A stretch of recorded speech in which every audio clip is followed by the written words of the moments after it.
जैसे भी वो पीछे की तरफ दरवाजे तक पहुंचते उससे पहले उसके कदम एकदम से रुक गए थे, क्योंकि सामने का नजारा ही कुछ ऐसा था। वो अपने दिल पर जोर से हाथ रख लेती और बस एक जगह पर ऐसे खड़ी हो गई थी जैसे वो इंसान नहीं बल्कि कोई स्टैचू हो।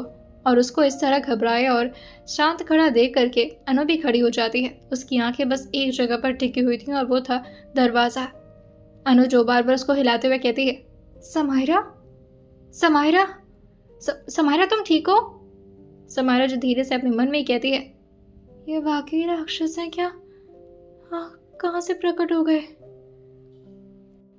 अनु ने जैसे उसकी इतनी धीरे धीरे कुछ बोलते हुए आवाज सुनी थी, वो धीरे से उसके होठों के पास अपने कान को लाकर पूछती है, क्या? तभी समायरा जो कि अनु के कान को फाड़ते हुए इतने जोर से चिल्लाई थी, मुझे कोई बुला रहा है, मैं आती हूँ। अनुज अपने कान पर जोर से हाथ रखते हुए कहती है, अरे यार सिम्मू, ये क्या कर और जैसे अभी उसकी आंख खोली थी और वो बाहर की तरफ देखती है, वहां पर टिक करके इस वक्त अंश जो कि बहुत ही ध्यान से समायरा को देखे जा रहे थे। और जैसे ही समायरा अभी वहां से बाहर निकलने वाली होती, अंश अपना हाथ उसी दरवाजे के पास रख दिए थे और अब उनके एक हाथ से पूरे दरवाजे का एरिया छिका हुआ था। दूसरी तरफ से समायरा जाते, लेकिन वहां पर तो अंश खुद ही टेक लगाकर खड़े थे। अब दोनों तरफ उसके पास कहीं रास्ता ही नहीं बचता निकलने का। जैसे समायरा नीचे झुक करके बच्चों की तरह निकलने वाली होती है, अंश उसके कमर को जोर से अपने एक हाथ से उठा करके उसे जैसे जैसे कमरे के अंदर ला रहे थे, अनु धीरे धीरे अपने पैर को सरकाते हुए बाहर निकल गई थी। और धीरे से जैसे अभी वो पीछे की तरफ मुड़ी थी, अंश उससे कहते हैं, दरवाजा बंद करके जाना। अनु डरते हुए धीरे से कहती है, जी भाई। और ये बोल करके वो दरवाजा बंद कर देती है और अपने दोनों हाथों को अपने शक्ल पर लगाते हुए कहती है, हे भगवान, ये मैं क्या पूछने लगी थी और भाई कहाँ से आ गए? समायरा जो इस वक्त किसी मछली की तरह फड़फड़ाए जा रहे थे अंश की बाहों में, वो बार बार अपने आप को नीचे छुड़ाने के लिए कह रही थी, लेकिन अंश ने उसकी कमर से उसको टांग रखा था और वो ले जाकर के उसको शीशे के सामने खड़े करते हुए कहते हैं, शट द फक अप, कितना चिल्लाती हो तुम? समायरा जो जोर जोर से सांस लेते हुए कहती है, मैंने कुछ नहीं कहा मैंने। इस बात पर अंश को काफी जोर से हंसी आ रही थी, जैसे बस उनके चेहरे पर अब स्माइल आई थी, क्योंकि वो अपने हंसी को कंट्रोल कर रहे थे। और सामने शीशे की तरफ समायरा को देखते हुए कहते हैं, कुछ नहीं कहा तुमने?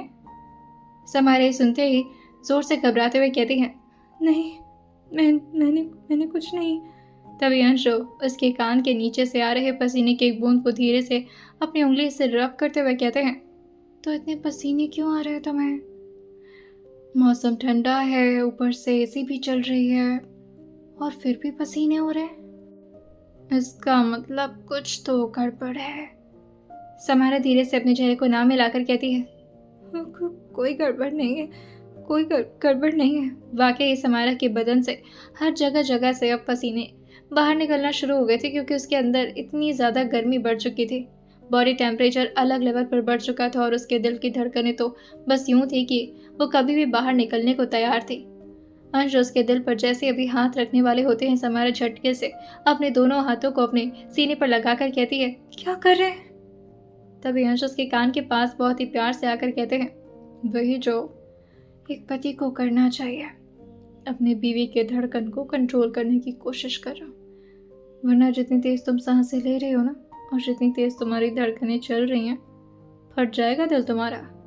समायरा जल्दी जल्दी अपने सिर को हाँ मिलाकर कहती है, हाँ भी फाड़ेंगे पक्का, चाहिए यहाँ से। अंश जो कि उसकी गाल को खींचते हुए कहते हैं, मैं कहीं नहीं जा रहा, मैं तो तुम्हें इसी तरह देखने वाला हूँ, वो भी तब तक जब तक तुम नॉर्मल नहीं हो जाती। वैसे क्या कह रही थी तुम?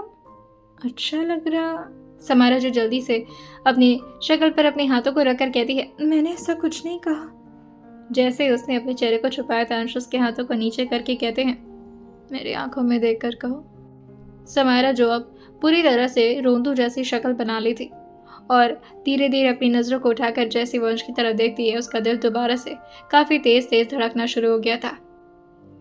अंश उसको बड़े प्यार से बस स्माइल करके चुपचाप देखे जा रहे थे और वहीं समायरा के दिल में ऐसी हलचल मची थी जो कि उसने अपनी पूरी जिंदगी में पहली बार महसूस की थी। इतना ज़्यादा घबराहट और इतनी ज़्यादा अपनाहट, उसे बस लग रहा था किसी भी हालत में वो यहाँ से जैसे तैसे करके निकल जाए। इतना शर्म उसे पहली बार महसूस हो रहा था, लेकिन अंश उसको कहाँ जाने देने वाले थे। अंश यही तो चाहते थे कि समायर इसी तरह से उनसे घबराया करे और अंश उसको और ज़्यादा इसी तरह परेशान करते रहे। समायरा जो जैसे अभी मौका देखती है कि अंश उसे हल्का सा भी दूरी बनाए हैं, समायरा जो जल्दी से अपनी साड़ी को उठाती और इतनी तेज वो भागने की कोशिश की थी कि बस अब वो किसी भी हालत में अंश के हाथों नहीं आने वाली है। तभी अंश भी अपने कोट को निकाल करके अपने टाई को अपने गर्दन से हटाते हैं और फिर अपने शर्ट के कुछ बटन्स को खोलते हुए वो भी उसके पीछे पीछे भागना शुरू कर दिए थे और काफ़ी ज़ोर से चिल्लाते हुए कहते हैं, ओह मिस मैराथन चैंपियन। समायरा सुनकर के ज़ोर से भागते हुए कहती है, मैं कोई मैराथन नहीं दौड़ी हूँ। और ये बोल करके वो इतनी तेज तेज हाँफते हुए भाग रही थी। तभी अचानक से शालिनी जी जैसे अभी हरीश के साथ उसके सामने पहुंची थी, वो काफ़ी झटके से कभी इधर भागती तो कभी उधर, जिसे देख करके हरीश भी उसके पीछे पीछे भागने लगा था क्योंकि उसे भी खेलने में मज़ा आता था। शालिनी जी जो इस तरह पहले अनु को भागता, फिर समायरा को और फिर उसके पीछे पीछे अंश को भागता हुआ देखकर पूछती हैं, ये क्या भागम भाग मचाई है तुम लोगों ने, क्या हो क्या गया है? अंश हल्का सा हंसते हुए कहते हैं, आपकी बहू की बैंड बजने वाली है। और वो काफ़ी ज़ोर से समायरा को चिल्लाते हुए कहते हैं, रुक जाओ वरना मैं आ गया ना तो अच्छा नहीं होगा तुम्हारे लिए। समायरा जो ज़ोर ज़ोर से हंसते हुए कहती है, आप पकड़ नहीं पाएंगे मुझे, भूल जाइए सपना देखिए इसका। और ये बोल करके वो काफ़ी तेज़ तेज़ हाँफते हुए भागना शुरू कर दी थी और फिर उसके कदम जा कर के रुकते हैं बैकयार्ड पर, जहाँ पर हैरिश जो काफ़ी ज़ोर ज़ोर से भौंकना शुरू कर दिया था और कुछ चीज़ों को खाना भी। समायरा जो कहती है, हैरिश हटो वहाँ से। अभी वो बार बार हैरिश को उस जगह से हटाती और फिर उसका चेन पकड़कर जैसे अभी वो दूसरी तरफ भागने वाली होती है, तभी आकर के अंश जो कि ज़ोर से समायरा के सामने आकर खड़े हो गए थे और वहीं उसकी गालों को खींचते हुए कहते हैं, बहुत तेज़ भागती हो यार। समायरा ये सुनते ही हल्का सा मुस्कुरा कर कहती है, मैंने कहा था ना मुझे पकड़ना नामुमकिन है। जैसे ही अभी ये बोल करके समायरा भागने वाली होती है, अंश ने उसको अपने गोद में दोबारा से उठा लिया था और वैसे ही कमर पर अपने हाथों को पकड़े हुए समायरा जो बार बार अपने पैरों को ज़मीन पर रखने की कोशिश कर रही थी, लेकिन अंश जो कि उसे ऐसा करने नहीं देते और ले जा करके उसे बेंच पर ज़बरदस्ती बिठाते हुए कहते हैं, हम कुछ बात कर रहे थे, बीच में भाग क्यों गई? समायरा ये सुनकर कहती है, क्योंकि मुझे आपसे कोई बात नहीं करनी, और फिर मैं तो बस अनु से बात करी थी, आप पीछे खड़े होकर ये सब क्यों सुन रहे थे? ये बोल करके उसने अपने चेहरे को दूसरी तरफ फेर लिया था। अंश जो कि ज़बरदस्ती उसको अपनी तरफ घुमाने की कोशिश करते हैं, लेकिन समायरा जो इस वक्त अपने दोनों हाथों को बेंच के हैंडरेस्ट पर पकड़ चुकी थी ताकि किसी भी हालत में अंश की तरफ उसको अपना चेहरा ना करना पड़े। तभी अंश जो बड़े प्यार से उसके बालों को हटा करके उसके पीठ पर अपने होठों को रखते हुए कहते हैं, अगर तुम्हें वो सब इतना अच्छा लगा था तो तुमने मुझे बताया क्यों नहीं? ये सुनकर समायरा जो ज़ोर से आंखें बंद करते हुए कहती है, आप प्लीज़ उस बारे में बात मत करिए, मैंने गलती से बोल दिया था। तभी अंशु कहते हैं, गलती से? समायरा हंसते हुए कहती है, हाँ गलती से। अंशु भी आकर के ज़मीन पर बैठते हैं। जैसे ही वो ज़मीन पर अभी बैठने वाले होते, समायरा झट से खड़े होकर के उनके जैसे ही सामने बैठते अंशु उसको रोकते हुए कहते हैं, तुम बैठो। समायरा अपने चेहरे को नाम हिलाकर कहती है, मैं ऊपर बैठूं और आप नीचे, मुझे अच्छा नहीं लगता। और ये बोलकर वो भी आकर के ज़मीन पर बैठ जाती है। तभी अंश हल्का सा पीछे होते हैं और उसके पैरों को जैसे ही वो भी अपने हाथों से टच करते, समायरा जो नाराज़ होते हुए कहती है, कितनी बार बताऊँ आपको, नहीं छुआ करिए ना मेरा पैर। तभी अंश उसके पैरों को ज़बरदस्ती अपने हाथों में लेकर के अपने लैप पर रखते हैं और फिर उसके पैरों को धीरे धीरे अपने हाथों से सहला कर कहते हैं, पायल क्यों निकाल दी थी सुबह?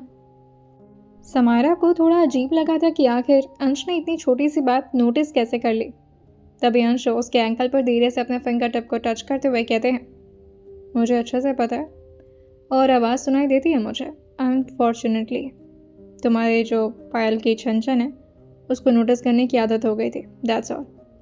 समायरा जो बस अंश की बातें ध्यान से सुनते जा रही थी और बार बार अपने पैर को खींचने की कोशिश कर रही थी, क्योंकि उसके हिसाब से ये बहुत ही बड़ा पाप था कि अंश उसके पैर को इस तरह से छुए। तभी अंश अपने पीछे खड़े एक आदमी से कहते हैं, लेकर आओ उधर।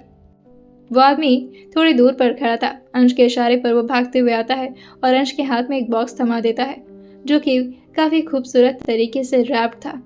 अंश जो समायरा की तरफ उसे आगे बढ़ाकर कहते हैं, खोलो इसे। समायरा अंश को थोड़ा चौंक कर देखती और फिर हैरान होकर उस बॉक्स की तरफ और धीरे धीरे उस बॉक्स को खोलना शुरू कर दी थी। जैसे उस बॉक्स को समायरा ने खोला था, उसके अंदर एक जोड़ी पायल के रखे हुए थे जो कि इस वक्त काफ़ी खूबसूरत तरीके से चमक रहे थे धूप पड़ने की वजह से। समारा उन पायल को देखकर अंश की तरफ हल्का सा मुस्कुरा कर कहती है, ये तो बेहद खूबसूरत है। अंश जो उसमें से एक पायल को निकाल करके समारा के पैरों में पहनाते हुए कहते हैं, और जब तुम्हारे पैरों पर जाएंगे तो और ज़्यादा खूबसूरत लगेंगे। और उसके दोनों पैरों में खुद ही अपने हाथ से पायल पहनाते हैं। अंदर से शालिनी जी ये सब देख करके मन ही मन भगवान से प्रार्थना करते हुए कहती हैं, इन दोनों को किसी की नज़र ना लगे। जो जिंदगी मैं हमेशा से जीना चाहती थी मेरा बेटा, वो जिंदगी इस लड़की को दे रहा है, और मुझे इससे ज़्यादा खुशी और किसी चीज़ में नहीं मिल सकती। बस भगवान इन दोनों की जोड़ी को ऐसे बनाए रखिएगा। समायरा जो जल्दी से अपने पैरों को अपनी साड़ी से ढकने लगी थी, लेकिन अंश उसको ऐसा करने नहीं देते। उसके दोनों पैरों को वो अपने गोद में रखे हुए धीरे धीरे उसके पाल के साथ खेलते हुए कहते हैं, प्रॉमिस में तुम इसे कभी नहीं उतारोगी। समायरा अंश की तरफ प्यार से देखती है और फिर अपने सिर को हाथ मिलाकर उसी पाल की तरफ अपनी नज़र को टिका कर कहती है, बहुत खूबसूरत है, मैं कभी इसे नहीं निकालूंगी, और इतना प्यारा तोहफा देने के लिए शुक्रिया। अंश हल्का सा उसकी तरफ बेंड होकर कहते हैं, मुझे शुक्रिया नहीं चाहिए, इसे तुम अपने ब्लाउज के अंदर छुपा कर रखो। समायरा ये सुनकर जल्दी से अपने ब्लाउज पर हाथ रखते हुए कहती है, क्या? अंश हल्का सा हंसते हुए कहते हैं, मेरा मतलब है अपने पास रखो, अपना थैंक यू। हाँ, अगर तुम्हें देना ही है तो फिर तुम। और अंश की नज़र जो अब समायरा की नज़र से धीरे धीरे नीचे की तरफ जाने लगी थी, और जैसे अभी उसके होठों पर अंश प्यार से देखते, समायरा जो तुरंत ही अपने चेहरे को नीचे करके कहती है, मैं देख कर आती हूँ हैरिश कहाँ है। और ये बोलकर वो धीरे से खड़ी हो गई थी, और जैसे ही छन छन करके वो आगे की तरफ बढ़ रही थी, ये पायल काफ़ी तेज़ आवाज़ कर रहे थे। अंश अपने सीने पर धीरे से हाथ रखते हुए कहते हैं, ले गई मेरा चैन अपनी पायल की छन छन में। और ये बोलते हुए उनकी नज़र जो समायरा के पैरों पर ही टिकी हुई थी। समायरा जो हैरिश की तरफ आगे बढ़ जाती और वहीं शालिनी जी अंश को अकेले देख करके उनकी तरफ धीरे से उनके कंधे पर हाथ रखते हुए कहती हैं, बेटा शायद आप खाना खाने आए थे यहाँ पर। अंश जो झटके से अपनी माँ की तरफ मुड़ते हैं और अपने पैन को साफ करते हुए खड़े होकर कहते हैं, वो मैं। तभी शालिनी जी अंश को रोकते हुए कहती हैं, रहने दो, कुछ गंदगियाँ अच्छी लगती हैं। समायरा के पैरों पर लगे धूल जो कि अंश के पैंट पर लगे थे और उसे ही अंश साफ कर रहे थे, क्योंकि अंश के ज़िंदगी में हाइजीन बहुत ज़्यादा प्रायोरिटी पर रहता था। वो कभी भी अपने आसपास गंदगियाँ बर्दाश्त नहीं कर सकते थे, और इस बारे में शालिनी जी को भी काफ़ी अच्छे से पता था। लेकिन आज अंश के कपड़ों पर खुद ही धूल लगा हुआ है, उसे अंश सिर्फ इस वजह से साफ कर रहे थे ताकि शालिनी जी उसे नोटिस ना कर सके। शालिनी जी हंसते हुए अंश की हरकतों को देखकर धीरे से कहती हैं, संभल कर रहो तुम, अभी काफ़ी साल एक साथ गुजारने हैं तुम लोगों को। अगर इसी तरह से अपना चैन खोते रहोगे तो फिर तो पूरी तरह से उसके वश में हो जाओगे तुम, और फिर कैसे कहोगे अपना सीना चौड़ा कर कि मैं अंश मल्होत्रा हूँ, मैं किसी से डिस्ट्रैक्ट नहीं होता। शालिनी जी अंश को चिढ़ा रही थी और इस बात को समझते हुए कहते हैं, हम खाना खाने चलते हैं, चलिए।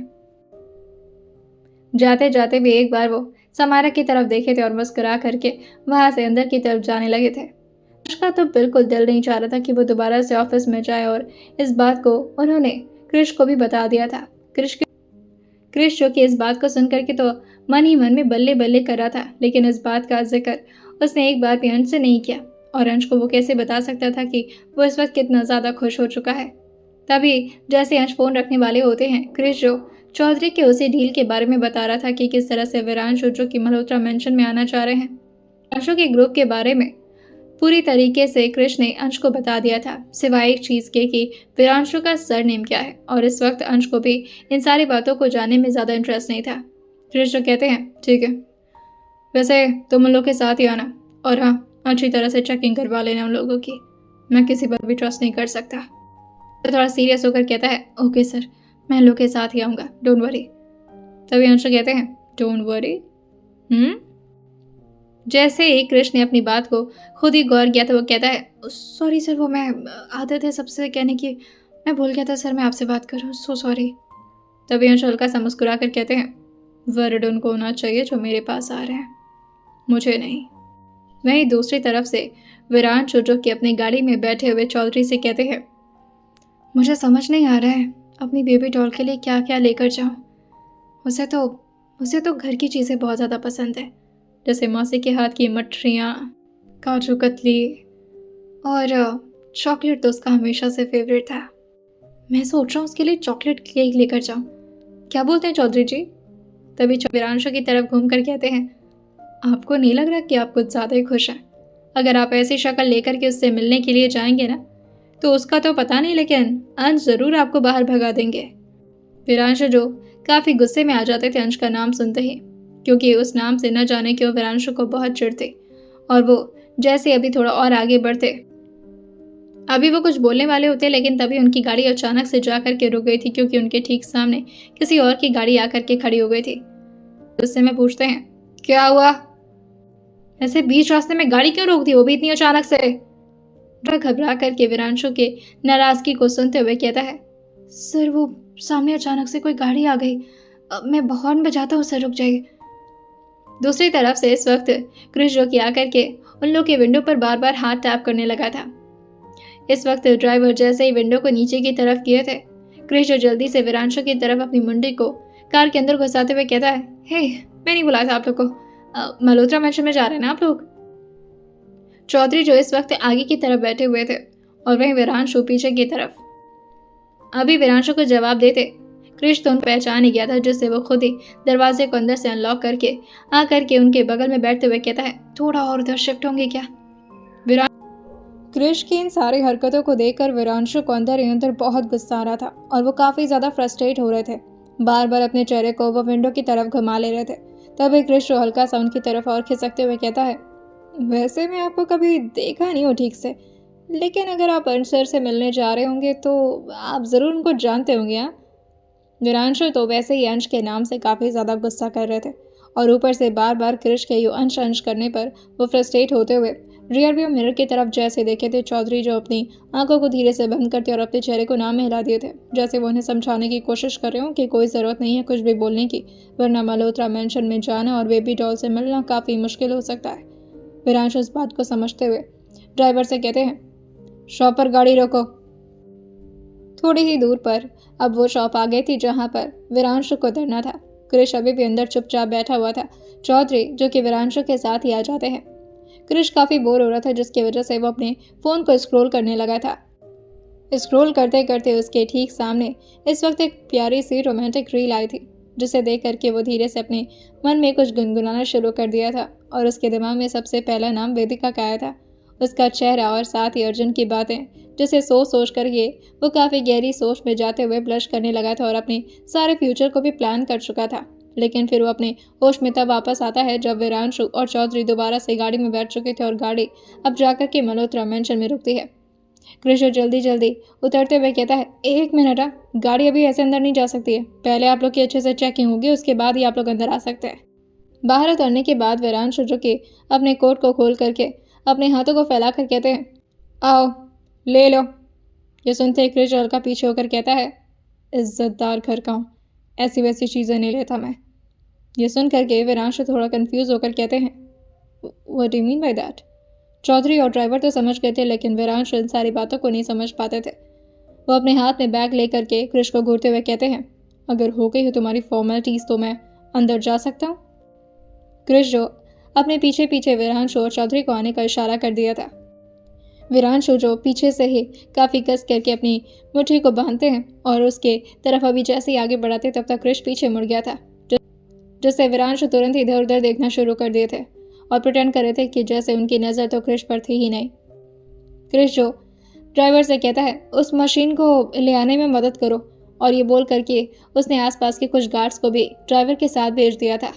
विरांशु की नज़र इस वक्त एक लड़की पर जाती है जो काफ़ी तेज़ तेज़ चिल्ला रही थी, हैरेश अब तुम पिटाओगे? हाँ बता रही हूँ मैं। ठीक है, नहीं मानोगे ना, मैं अभी बुलाती हूँ अंशी को, वही तुम्हें हैंडल करेंगे। और ये बोल करके वो जल्दी जल्दी अपनी साड़ी को हल्का सा उठा करके अंदर की तरफ भाग रही थी और रास्ते में वो विरांशु से हल्का सा टकराने तो वाली होती है, लेकिन फिर वो संभल जाती है और धीरे से एक बार विरांशु की तरफ देख करके अपने बालों को पीछे करते हुए कहती है, सॉरी हाँ, वो मैं गलती से। और ये बोल करके वो आगे की तरफ बढ़ गई थी। उसको इस तरह से भागता हुआ देख करके विरांशु जो एकदम से अपने कदम को रोक लिए थे और चौधरी का हाथ पकड़कर अपने दिल पर धीरे से हाथ रखते हुए कहते हैं, कैसे मिलूंगा इससे? मैं नहीं कुछ बोल पाऊंगा, चलिए यहाँ से। चौधरी जो इस तरह से वीरांशु को टूटता हुआ देखकर उनको रोकते हुए कहते हैं, आप इतनी दूर यहाँ पर इसीलिए तो आए थे क्योंकि आपको अपनी डॉल को अपने साथ लेकर जाना था ना? वो आपकी गुड़िया है वीरांशु, आप उसके बिना कैसे रहेंगे? वीरांशु जो पीछे मुड़कर एक और बार समारा की तरफ देखे थे, जो कि काफ़ी तेज़ रफ्तार से अब अंदर की तरफ भाग चुकी थी, और वहीं वो दूसरी तरफ अपने चेहरे को पलटते हुए कहते हैं, क्या जवाब दूंगा उसको कि इतने दिन तक मैं जिंदा था और उससे मिलने तक नहीं आया? उसने कितना कुछ अकेले झेला है, मैं उसके सामने नहीं जा सकता, मैं उसकी माफ़ी के लायक नहीं हूँ, गुनहगार हूँ मैं उसका। ये सुन करके धीरे से चौधरी उनके सिर पर हाथ रखकर कहते हैं, आप उनको संभालने के लिए ही तो अपने आप को इस मुकाम तक पहुँचाए हैं, वरना अकेले कोई बच्चा इतना मेहनत करके आगे बढ़ पाता है क्या भला? आपने बहुत काम किया है, और किया भी तो किसके लिए? अपनी बेबी डॉल के लिए ना। आज उसके सामने जाकर के आप कतरा रहे। वीरांशु जो चौधरी के बार बार समझाने की वजह से अब अंदर की तरफ आ चुके थे, कृष तो पहले ही अंदर आ गया था, और वहीं अंश जो कि इस वक्त समारा को भागता हुआ आकर देखते हैं, वो तुरंत ही उसके सामने खड़े होकर कहते हैं, थैंक गॉड आप आ गए, मेरा खाने में मन नहीं लगता अगर आप नहीं आती तो। यह सुनकर समारा जो अपने चेहरे को हल्का सा नीचे की तरफ झुका कर कहती है, वो मैं हैरिश को, आप देखिए ना चल के हैरिश मान ही नहीं रहा है, एक ही जगह पर जाकर के बार बार एक ही चीज़ को नोचे जा रहा है, पता नहीं उसे कौन सा टेस्ट मिल गया, चलिए आप। और ये बोल करके वो पूरे हक से सबके सामने अंश का हाथ पकड़कर उन्हें दौड़ते हुए गार्डन की तरफ ले जाने लगे थे। अंश तो बिल्कुल उसके पैरों को इस तरह से फॉलो करना शुरू कर चुके थे कि बस अब यही है जो है उनकी ज़िंदगी में। वो बिना कुछ सोचे समझे इतनी आसानी से उसकी तरफ आगे बढ़ रहे थे जैसे वाकई ही समारा के लिए अंश का हाथ पकड़कर उन्हें खींचना इतना आसान हो, लेकिन ऐसा था नहीं। अंश खुद ही बस उसकी तरफ अपने कदम को बढ़ा रहे थे, वरना समारा की तो अंदर इतनी ताकत नहीं थी कि वो अंश को हल्का फुल्का हिला भी सके। वीरांशु के ठीक सामने इस वक्त समारा जो कि अंश का हाथ पकड़े हुए उनको क्रॉस करते हुए आगे की तरफ निकल जाती है, बिना एक बार भी वीरांशु की तरफ देखे, जिससे वीरांशु का दिल चकनाचूर होने लगा था, और वो थोड़ा परेशान होकर के दोबारा से अपनी आंखों को बंद करते और एक गहरी सांस भर के समारा की तरफ मुड़ गए थे। उनके हाथ में बहुत सारे बैग्स थे जो कि वो समारा के लिए लेकर आए थे, लेकिन वो डायरेक्टली समारा को इसे दे नहीं सकते थे। समारा हंसते हंसते आगे बढ़ रही थी और साथ ही अंश के भी चेहरे पर अभी तक बहुत ही प्यारे से स्माइल थी, क्योंकि वो सिर्फ समारा के बालों को और साथ ही उसकी हरकतों को देख रहे थे। अब पीछे से तो सिर्फ समारा के बाल ही अंश को नजर आते, जो कि काफ़ी घने और काफ़ी लंबे थे। समारा जो फाइनली अब उस जगह पर अंश को लेकर जाती है जहाँ वो लोग 2 मिनट बाद पहुंचे थे, क्योंकि यह गार्डन वाकई ही बहुत ज़्यादा बड़ा था।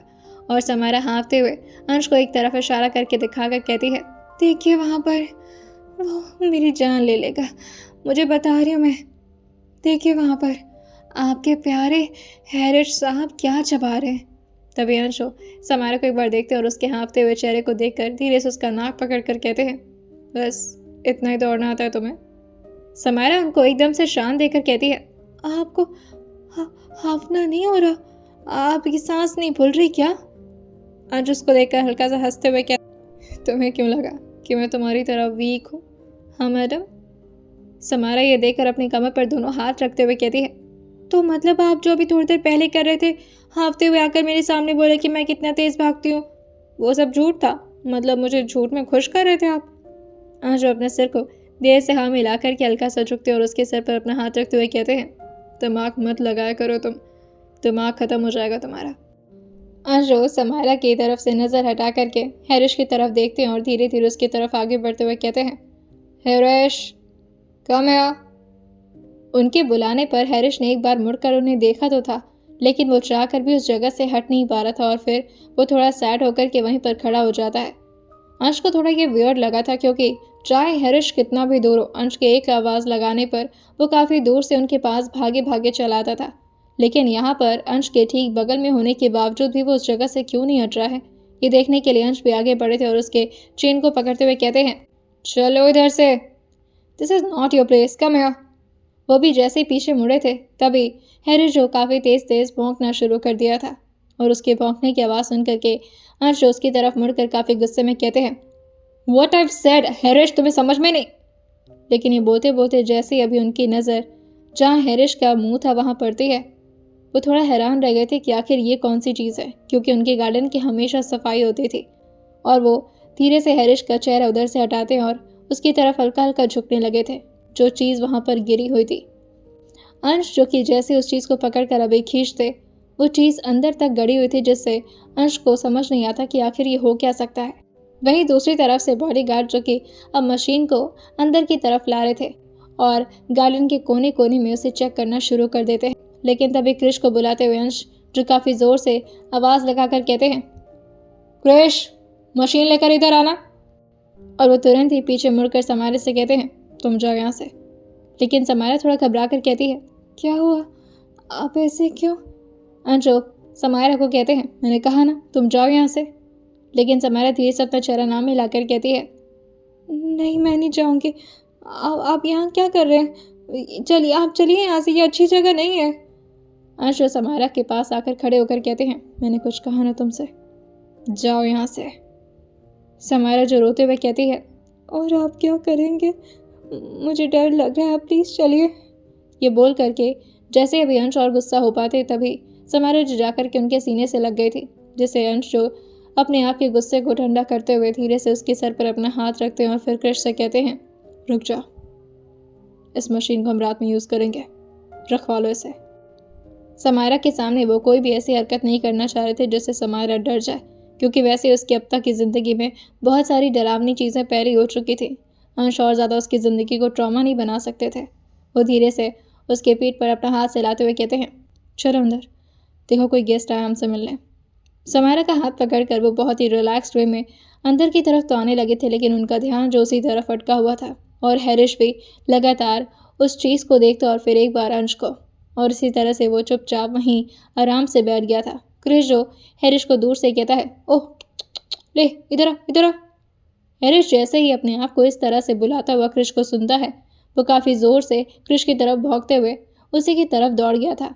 अब क्रिश जो कि आगे आगे भाग रहा था और हैरिश गुस्से में उसके पीछे पीछे।